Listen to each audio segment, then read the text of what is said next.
எனக்கும் உங்களுக்கு ஒரு பெட்டுமா. என்ன பெட்டுப்பா? ஜாக் இருக்கான்ல, நான் வெளியே போய் பைக்கில் உட்காந்துட்டு ஜாக் வான்னு கூப்பிடுவேன். சரி. நீங்கள் வந்து ஜாக் போவாதான்னு சொல்கிறீங்க. சரி.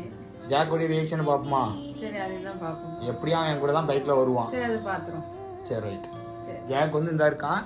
இப்போ அம்மா கையில் ஃபோனை கொடுக்கேன்.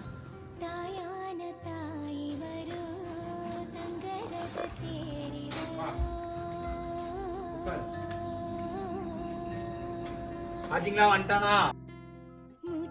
வாமா, நல்ல பையில அம்மா பிள்ளைங்க ஓடியா நீ. அவன் கூட்டம் போவாதங்க. வா வாமா, உள்ள வந்துருமா. நீ நல்ல பிள்ளை. நீ வாமா, உள்ள வந்துருமா. வா இங்க வாமா. நீங்க நல்ல பையன்ல ஜாக்குமா. வாமா ஜாக்கு, நல்ல பையன்ல. வா வீட்டுக்கு வாமா. நீ என் பிள்ளைன்னா சொல்லு, நல்ல கேட்கும். வாமா.